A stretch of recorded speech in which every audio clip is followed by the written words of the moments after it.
আসসালামু আলাইকুম এভরিওয়ান। দুপুরে খাওয়া দাওয়া করে কাজ শেষ করে এই যে ঝাড়ু নিয়ে ছাদে চলে আসলাম। আর এই যে দেখেন আমার ফার্মি মুরগি, সাথে টাইগার মুরগিও আছে। এই মুরগির ভিডিওগুলো এখন আমি দিই, এই মুরগিগুলো 1 মাস প্রায় হয়ে গেছে আনছি, মানে ভিডিও করে রাখছি কিন্তু সময়ের জন্য এডিটিংও করতে পারি নাই আর দেওয়াও হয় নাই। তো আজকে ভাবলাম যে একটু আমার মুরগিগুলোর ভিডিও করি।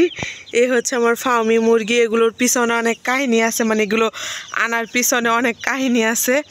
তো অন্য এক সময় আপনাদের সাথে সেগুলো শেয়ার করব। কিছু কিছু ভিডিও করে রাখছি, তো সেই ভিডিওগুলো এক সময় শেয়ার করব। এখানে 10টা ফার্মি মুরগি আনছিলাম সরকারি খামার থেকে, আর 5টা এমনি দোকান থেকে 5টা টাইগার মুরগি নিয়ে আসছিলাম। তো মাশাল্লাহ আমার মুরগিগুলো অল্প দিনেই ভালোই বড় হয়েছে মাশাল্লাহ। মানে আমি অবাক, আমি নিজেও ভাবি নাই যে এত বড় হয়ে যাবে এই মাত্র কয়দিনে। তো আমি ছাদে এভাবে মুসুরি টানায়া নিনজার টেকনিক, তো আমি এইভাবে মুসুরি টানে এটার ভিতরে রাখছি যাতে পাখি আর আমাদের ছাদে বিড়াল আসে। আর সবসময় বিড়ালের জন্য সবসময় ছাদের দরজা আটকে রাখি, কারণ কবুতরের বাচ্চা খেয়ে ফেলে।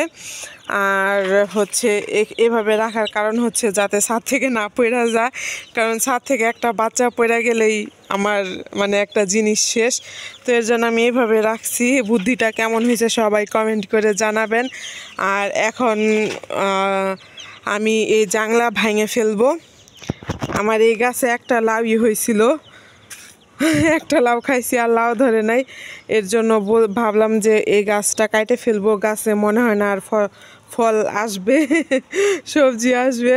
তো আমি এটা কাটে ফেলবো, গাছটা কাটে এই জাংলাও ভেঙে ফেলবো। ভাঙা ওই পাশ থেকে ওই ঘরটাকে আমি এখানে মানে মুসুরিটাকে এখানে টানাবো, কারণ হচ্ছে এখানে সকালবেলায় রোদ আসে।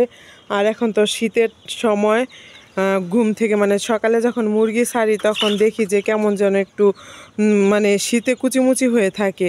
তো ওই সময় ওদের রোদটা খুব প্রয়োজন, আর এখানে একদম সকাল সকালই রোদ চলে আসে এই সাইডে। এর জন্য আমি এই সাইডে ওদেরকে ঘর বানাই দিব, মানে ঘরটা সেম এই পাশে আয়না দিব। আর এখন হচ্ছে এগুলো সব ভেঙে ফেলবো, মানে জাংলা ছিঁড়ে ফেলবো। কালকে ছাদে এসে এখানে বসে বসে পেঁয়াজ কাটছিলাম, তো সবই ওইভাবে পড়ে আছে। আর এর জন্য এই ঝাড়ু নিয়ে আসা, এই পুরোটা ছুঁড়বো, মানে পুরো ছাদ ছুঁড়বো।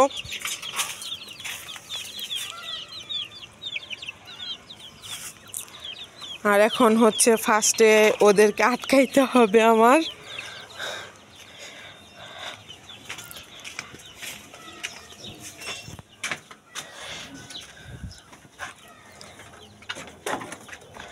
এই খাঁচাটার মধ্যে আমি আটকাবো এখন। এটা খাঁচা, এটা আমাদের এদিকে খাঁচা বলে।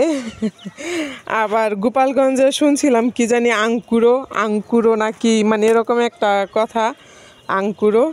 তো আপনাদের কার কোন জেলায় এটার কি নাম অবশ্যই কমেন্ট করে জানাবেন।